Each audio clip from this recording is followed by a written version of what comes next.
Artinya mungkin kalian juga pernah lihat di YouTube yang kalian sudah lihat bahwa ada beberapa sistem sambungan.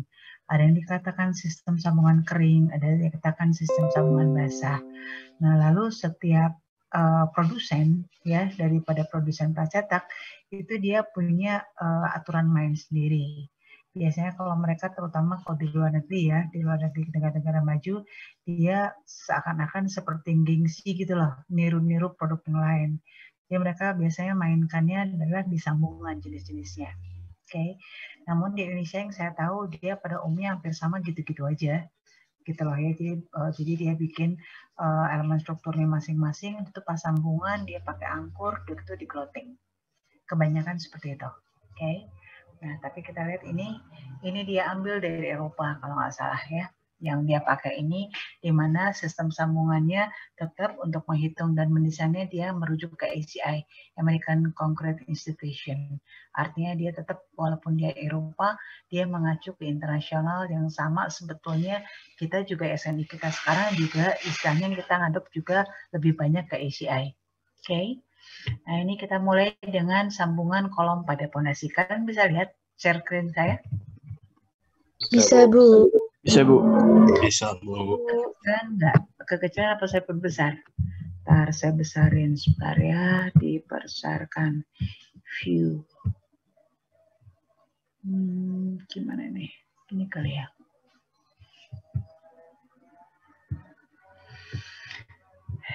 Sebenarnya harus dari bawah ada, tapi barcode-nya kok barnya nggak keluar di monitor saya. Kakak tolongin Bunda dong. Ini kok ngebesarin apa icon yang di bawah nggak keluar. Sini deh.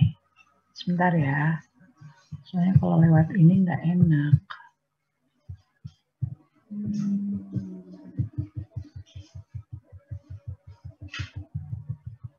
Oke.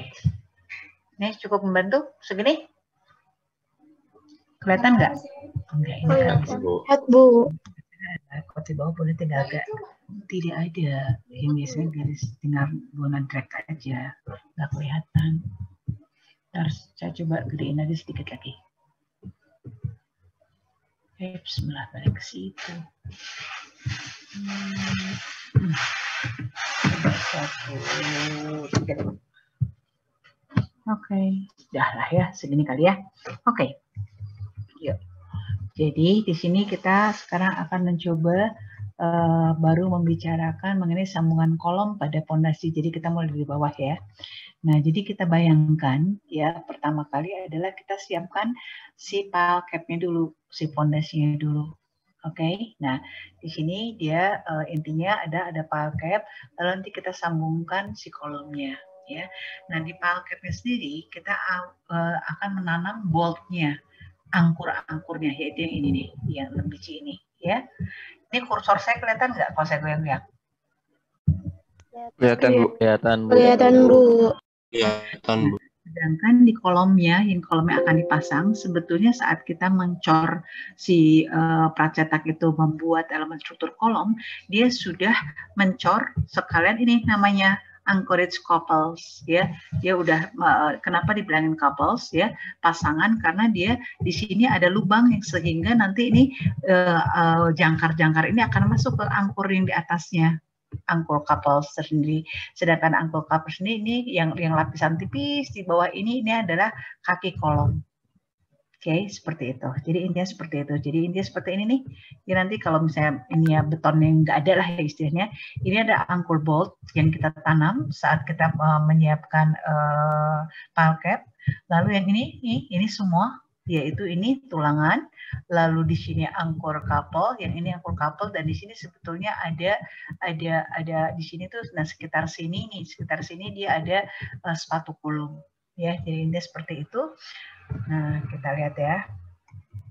Nah, ini dari produsen ini dia ada spesifikasi sepatu kolom. Jadi misalnya dimensi kolomnya berapa, panjang kolom angkurnya berapa, itu sudah ada di sini. Mereka seperti itu. Oke, sedangkan ini ada spesifikasi untuk baut jangkarnya. Jadi panjangnya berapa, tipenya berapa, panjang tertanam berapa, diameternya berapa, itu semua ada seperti ini. Angkur tertanam harusnya berapa, lalu nanti sama couplernya itu berapa, itu mereka sudah desain. Artinya apa? Desain itu bukannya berarti mereka cuma ngira-ngira, oh diameternya sekian, panjangnya sekian, enggak. Mereka sudah hitung ya, mereka sudah hitung dengan panjang pengakuran sekian, diameter angkur sekian, diameter tulangan overlapnya sekian, itu udah ketahuan berapa kekuatan daripada join tersebut. Itu maksudnya ya. Jadi bukan mereka sembarangan ngeluarin angka-angka ini, tidak. Nih, seperti di sini udah tulis nih, stress area of the thread. Dia bilang dengan istilahnya dengan tipe ini panjangnya sekian nih, ada panjang 280, 350, 430. Itu tuh kalau terjadi itu tegangannya pada join tersebut berapa, ini udah ada angka-angkanya. Oke, jadi ini adalah nanti kita cek kepada gaya gempa khususnya, karena join tersebut betul-betul biasanya harus mampu menahan gaya gempa yang ada yang kita desain. Oke, jadi itu seperti itu, ya. Oke, ya. Nah sekarang, jadi bagaimana proses daripada sambungan antara fondasi dan kolom? Dia bilang kita pertama kali kita membuat pile cap. Ini kita membuat pile cap, di sebenarnya kan gini, ya ini asumsinya, ini kan di permukaan tanah nih, pile capnya juga di bawah permukaan tanah biasanya, ya. Itu tergantung kondisi daripada tanah. Kamu juga belajar kan geoteknik ya. Nah anggaplah ini pile cap saya adalah misalkan di bawah permukaan tanah 300 mili. Oke, ini pura-pura ini di bawah tanah 300 mili, dan mau tidak mau si pile cap ini adalah sudah ada tulangan dari bawah, dari si pilenya, dari tiang panjang sudah ada tulangan nongol sebetulnya ke sini. Jadi dari bawah nongol ke atas ya. Nah, tapi lupakanlah itu karena ini kita tidak membicarakan tentang pile ke pile cap ya, tapi kita membicarakan dari pile cap ke kolom. Oke, nah jadi kita sediakan cetakan daripada pile cap-nya, lalu kita masukkan atau kita tanam, ini adalah jangkarnya, ini adalah angkur, pengangkuran antara si pile cap nanti ke kolom, dan nanti ini ujung-ujung angkur ini dia akan masuk ke bantalan daripada kaki kolom, dan dia akan nyambung ke coupler yang sudah ditanam ke pada elemen struktur kolom saat dia ngecor si kolom di pabrik. Oke, jadi seperti ini. Udah gitu sudah ditanam ini, lalu kita cor, kita padatkan ya. Nah terlihat di sini ini adalah angkur-angkur tadi, ya. Ini seperti ya ada kayak plat gitu, supaya apa? Supaya dia tetap posisi-posisi dari angkurnya, dia saat kita pengecoran dia nggak lari-lari kemana-mana gitu lah ya. Ini juga sama, perancah ini juga maksudnya adalah untuk tumpuan daripada plat angkur ini, itu maksudnya. Oke, setelah itu sampai kekuatan udah mengeras, biasanya semalam ya. Semalam tuh nggak pakai akselerator juga, biasanya semalam udah cukup, dan biasanya mutu betonnya kalau di lapangan apalagi plat cetak dia sampai 60% kalau dia kita pakai tambahan, tapi kalau enggak biasanya 1 minggu. Tapi nggak mungkin lah mereka pelaksanaan plat cetak satu minggu, ntar kapan selesainya ya. Jadi biasanya mereka selalu pakai aditif. Oke, ini udah dibuka cetakannya ya. Cetakannya sudah buka dan betonnya sudah mengeras, baru sekarang kita ambil kolomnya. Kolom di mana di bawah kolom tersebut sudah terpasang anchoring coupler dan kaki kolom ya. Dia modelnya kayak gini. Ya, seperti ini nih. Ya, ini kaki kolom, ya, ini kaki kolomnya. Nah, ini di dalam sini kalau kita lihat dia udah ada anchor coupler. Di mana nanti anchor coupler ini dia akan masuk tepat pada baut-baut ini atau angkur-angkur ini, ya. Nah, oke. Jadi nah seperti ini. Kita tanam ini, kalau perhatikan ini sedikit ya, ini adalah ada kaki kolom. Ya, nah ini tadi si bolt angkurin dari bawah naik ke atas ya, lalu kita kuatkan setelah itu supaya ini di sini terlihat ada celah sedikit ya, itu sengaja ya, celah ini dibuat sengaja seperti itu supaya ada elastisitas sedikit, tidak terlalu kaku gitu, nanti kita growting. Untuk apa? Untuk korosi dan untuk kekakuannya. Jadi jangan terlalu kaku dan juga tidak terlalu fleksibel, istilahnya seperti itu ya. Nah, udah gitu kita growting ya. Jadi untuk di growting kita bikin backcastingnya lagi, baru kita growting sampai dia terlihat betul-betul terlihat baik ya sambungannya. Itu adalah proses penyambungan. Nah, ini antara akhirnya jadinya seperti ini. Ini adalah sambungan dari elemen struktur pondasi atau palket dengan elemen struktur daripada kolomnya. Nah, kalau kita perhatikan pada umumnya mereka di sini ini ada tongol-tongol gini ya. Ini adalah biasanya untuk erection. Oke. Dan yang di atas ini selain untuk erection itu adalah nanti ini adalah untuk menyambung ke balok di atasnya. Sampai sini ada pertanyaan untuk sambungan pondasi ke kolom? Ini garis besarnya hampir sama ya, di Indonesia pun seperti itu, gitu lah ya, hampir sama. Ada pertanyaan untuk ini? Oke, kalau tidak ada, kita beralih ke sambungan ke kolom ya. Nah ini adalah kolom atas, ini kolom bawah. Di mana kolom atas ya kita juga udah ada angkur-angkur atau coupler tadi. Di bawah juga sama. Dia selalu di bawah kita bilangnya angkur bolt, yang di atas kita bilangnya adalah coupler. Dan di antaranya itu adalah kolom shoe atau sepatu daripada kolom. Dan sama seperti tadi, ini tadi boltnya di sini kalau kita lihat diperbesar ya yang ini. Ya, ini ada celah di sini. Di mana dia ini ada pengangkuran. Pengangkuran kita kuatkan, lalu seperti tadi itu nanti di growting. Nah, di growtingnya selain di sini, biasanya dia di permukaan kolom ini, dia biasanya ada lubang-lubang di mana itu kita nge-growth ke dalam. Jadi di tengah sini juga ada lubang celah-celah, kalau di Indonesia ya pada umumnya begitu, dia misalnya di antara sini dia ada lubang di 4 sisinya, itu kita cor, dia cor tuh ke dalam ke sini. Jadi penuh di sini tuh sama ke bawah tuh akhirnya ada bonding. Itu seperti itu. Okay. Ya, ini juga sama. Jadi mereka juga punya spesifikasi sepatu kolom. Itu biasanya sama seperti tadi, tergantung dimensi daripada penampang kolomnya. Ya, itu juga sama, angkornya juga sama. Oke, ya. Nah ini sama, ini adalah berarti kolom bawah karena disebutnya angkor bolt ya. Jadi saat dia membuat kolom bawah ya, artinya kita bilang sekarang kolom bawah. Tapi kalau di pabrik dia ini bagian atas. Ya enggak, karena kan dia akan sambung dari atas ya. Dari kolom yang baru disambung di atasnya, berarti dia sebagai bawah. Tapi kalau lagi di pabrik ini kan dianggapnya permukaan atas. Ya enggak? Ngerti maksud saya? Ya, seperti itu ya. Nah ini dia jadi dari pabrik. Biasanya dia sudah ada ini. Nggak mungkin dia kosong tuh di lapangan kita tahu tuh enggak. Jadi mereka di pabrik sudah ada, udah terjadi seperti ini.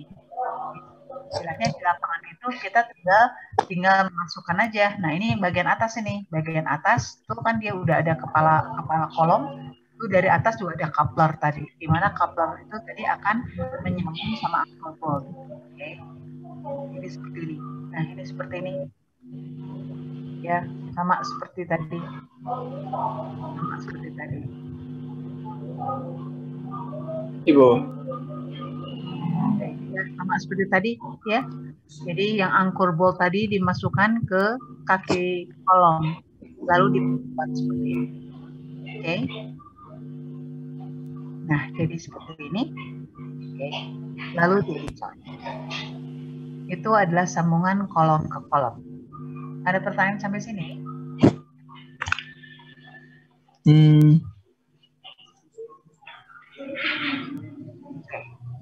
Jadi kita lanjutkan sambungan kolom pada balok ya. Nah, di pabrik ini, produsen di sini dia menggunakan namanya korbel. Tapi korbel di sini berbeda dengan kolom yang korbelnya keluar ya. Kalau saya lihat di sini gambarnya agak menarik sedikit ya. Nah, di sini adalah Korbel ini bentuknya seperti ini, seperti tulangan. Jadi ini nanti yang belah sini, ini yang nanti nyambung ke balok belah sini. Jadi korbelnya sendiri dia diletakkan, jadi dia kayak steel, bukan beton. Kalau di Indonesia yang saya lihat kebanyakan korbelnya itu adalah kita bikin kolom, ya, tapi pas di atasnya itu ada bentuk kayak korbel, kayak begini. Jadi kalau di Indonesia saya lihatnya seperti ini, kebanyakan begini. Nah, di Indonesia tuh begini kebanyakan. Kolomnya tuh kayak gini. Ini yang dia sebut korbel, di mana nanti kalau ada dia meletakkan balok tuh begini ke sini. Ini baloknya. Nah, ini disebut dengan korbel. Gitu loh. Ya, di sini biasanya ada padding. Juga dia biasanya suka ada yang ngangkur, ada yang enggak. Nah, begitu. Nah, tapi kalau di ini, di Eropa, di produsen ini, dia nggak begini. Jadi ini ceritanya begini nih. Ini adalah kolomnya. Ini tuh kolom segini. Ini saya nggak bisa gambar 3 dimensinya. Cuma 3 dimensi, nah itu. Oke, ini begini gitu ya. Nah, ini nanti ke balok. Jadi ini ngangkur ini, nanti ke balok ini. Ini tuh balok. Gitu loh. Jadi ngaitinnya seperti itu. Gitu. Kalau di Indonesia kebanyakan gini, manual. Beton ya. Keluar. Si kolomnya itu jadi keluar gitu loh. Walaupun ada positifnya, kalau ini apa? Dia bisa memperkecil daripada landutan daripada balok. Karena apa? Landutannya biasanya dihitung dari sini panjangnya, ini enggak dari sini kan landutannya. Jadi mungkin bisa lebih kecil landutan pada balok. Itu keuntungan korbel seperti ini, karena korbel beton pada beton korbel pada kolom bisa memperkecil daripada landutan baloknya. Karena apa? Memperpendek panjang atau bentang daripada balok. Kalau ini kan enggak. Oke? Ya. Oke, kita lihat. Ya. Nah, ini sendiri adalah baloknya.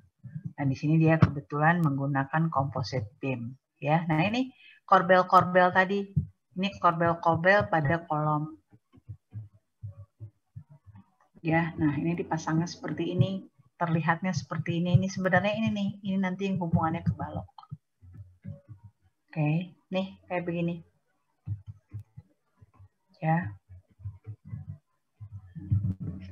Kayak gitu, ini udah kesambung. Oke, di sini ini tadi korbel-korbelnya di ujung-ujung sini. Oke. Sekarang sambungan plat pada balok, ya. Nah, di sini dia pakai slab hanger namanya. Nah, di sini kebetulan balok-baloknya dia menggunakan balok-baloknya hollow. Biasanya kita di Indonesia bukan balok ya yang hollow tapi slab ya, slab hollow, half slab hollow ya. Nah, di sini mereka malah pakai balok pun di hollow. Ini nggak apa-apa gitu. Ini balok, beton-beton balok di hollow, dibikin lubang-lubang di tengahnya. Apa-apa nggak? Secara struktural gimana? Mengurangi kapasitas daripada penampang baloknya nggak? Kayaknya enggak, Bu. Enggak, Bu. Prinsipnya sama hollow core slab ya. Kalau di sini balok, yang biasanya di Indonesia kita pakainya slab plat ya, sistemnya sama. Oke? Prinsipnya sama. Kita udah pernah saya sering ulang bahwa kenapa itu diperbolehkan, karena apa? Karena respon daripada tegangan atau regangan kan begini, ya kan? Artinya di netral aksisnya kan tidak ada bekerja tegangan. Jadi oke-oke aja kita lubangin di tengahnya. Oke? Ya? Jadi oke aja. Ya, cuma sekali lagi saya bilang saya jarang nih belum pernah lihat ada beton bertulang tapi di hollow, di lubang-lubangnya. Yang sering lihat di Indonesia adalah slab plat yang dilubangi, ya. Oke. Terus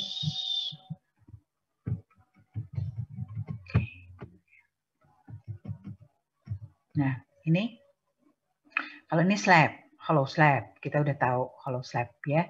Ini seperti biasa, cuma di sini dia bilang tadi pakai hanger. Jadi artinya nih di sini tuh ini balok ke slab ya. Di sini tuh ada kaitan-kaitannya. Itu yang dia bilang tadi dengan hanger. Ya. ini. Oke. Dan tetap ada tulangan-tulangan yang menghubungkan. Ya, ini nih hanger tuh ini tengah ini hanger. Jadi di hanger ini adalah si tulangan utama slab ini ke slab ini dia ada. Dan ini juga hanger di sini juga sebagai balok juga. Oke, lalu dicor. Ini dicor belakangan setelah ditamu itu baru dicor. Jadi seperti itu. Oke. Ini tadi itu yang kita katakan dengan sambungan kering. Tapi juga ada sambungan basah. Jadi kalau sambungan kering tadi kebanyakan groutingnya itu hanya membantu. Dia tidak sebagai struktural, namun dia betul-betul untuk melindungi angkur-angkur tersebut dari korosi. Namun kalau sambungan basah, dia betul-betul mengisi celah, artinya dia juga memberi kontribusi untuk membuat elemen struktur satu dan elemen struktur satunya lagi jadi bonding. Ya, jadi dia tidak hanya untuk menghindari korosi. Oke, ini adalah beberapa groutingnya itu apa dia bikin jenis-jenisnya. Oke, sampai sini ada pertanyaan?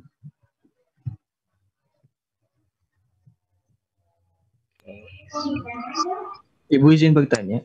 Oke. Kalau korbel itu bentuknya selalu trapesium atau bisa bentuk yang lain? Trapesium. Tarsu, saya jadi bingung. Kok trapesium sih?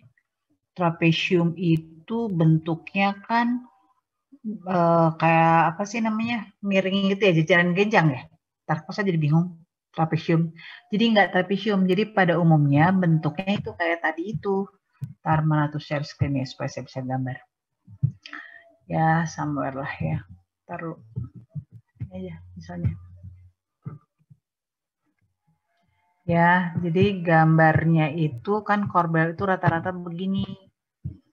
Ya, gini, begini, begini. Oh, ini yang kamu bilang trapesium, sorry bener. Tapi kan sebenarnya kalau apa namanya istilahnya? Kalau segi atau 3 dimensi ya. Ya kan bentuknya begini ya. Kok masih, ayo, saya nggak bisa gambar. Gitulah ya kali ya. Kelihatan nggak sih? Bingung ya gambar saya jelek. Kelihatan, Bu. Ya pokoknya begitulahnya. Nah, jadi intinya begitu.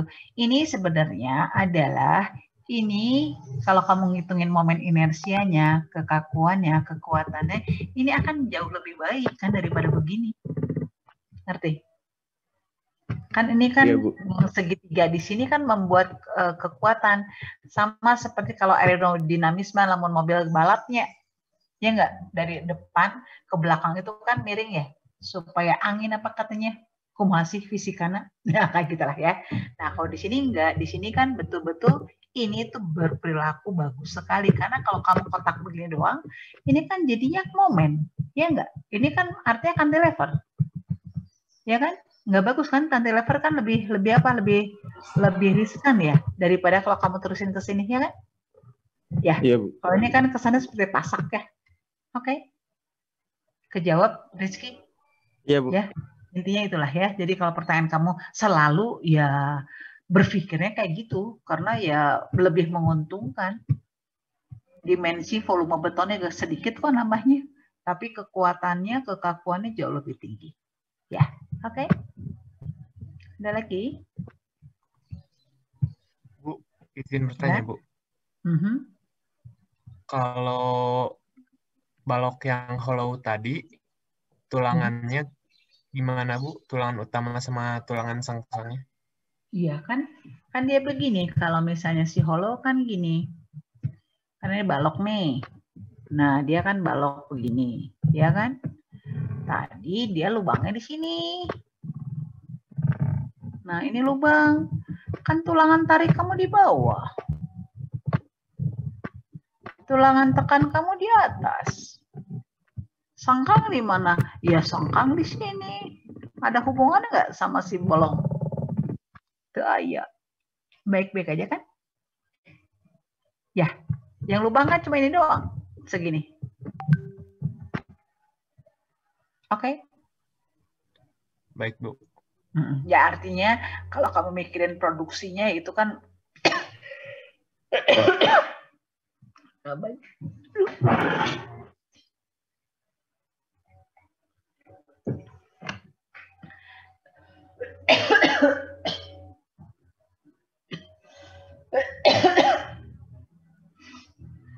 istilahnya kan namanya juga dibikin di pabrik, ya kan? Dia bisa masukin cetakan bulat silinder jadi kosong, ya kan? Itu dia cor. Itu mah teknis banget lah ya. Oke. Ada lagi. Ada lagi mau tanya? Ibu Trina belum di ACC ke room Zoom-nya. Trina, kenapa tadi Trina keluar lagi? Tadi Trina udah masuk. Iya, sinyalnya katanya, Bu. Di mana dia ya? Taruh, saya cari dulu partisipan di mana dia. Mana partisipan? Oke. Ada pertanyaan lagi. Ibu mau nanya tentang korbel yang tadi. Iya. Kenapa korbel tadi? Kan korbelnya tuh kata Ibu unik dan bentuknya emang kayak lucu aja gitu. Kayak cuma sekecil itu bisa nahan balok yang besar. Kok bisa sih, Bu? Kayak gitu. Dan itu kan pasti cuma dipasangin sama bautnya aja gitu. Pakai angkurnya aja. Kok bisa kuat? Jadi itu korbel yang di Eropa ya? Yang tadi tulangan? Atau korbel yang umumnya? Yang kayak dari baja gitu. Ya itu ya. Itu kamu tadi kalau kita lihat mana ya? Mana di sini tadi saya udah tutup ya. Kiraan ada di luar. Oke. Kalau kita lihat di sini, dia kan seperti dia. Nih, ini dan dia kalau kamu lihat ini dia nggak lurus. Ini saya udah share belum? Belum, Bu. Oh belum. Taruh di mana tuh share screen-nya? Let me see. Taruh mana ya? Ini kali. Oke, nih. Kamu lihat, ini kan dia nggak lurus. Ya, dia tuh kan nggak lurus begini ya. Ini kan dia nggak lurus. Artinya ini ada jarak. Ya. Jadi yang ini tadi dimasukin ke kolomnya. Tapi yang nongol, ini kan nongol kayak korbel. Maksudnya nongol begini juga kan. Nah, sebenarnya kan dia begini. Ya. Ya nggak? Ya. Ini kan sebenarnya dia begini. Ini kan dia nongol. Gitulah. Jadi kan tetap kan si baloknya kan di sini. Ya. Nah, nanti dia di sini. Nah, ini kan ada bautnya. Ini juga dia tetap. Tapi dicor langsung. Dan ini kan sudah didesain sekuat mungkin. Dia kan tahu nih kekuatannya berapa baut-baut di sini.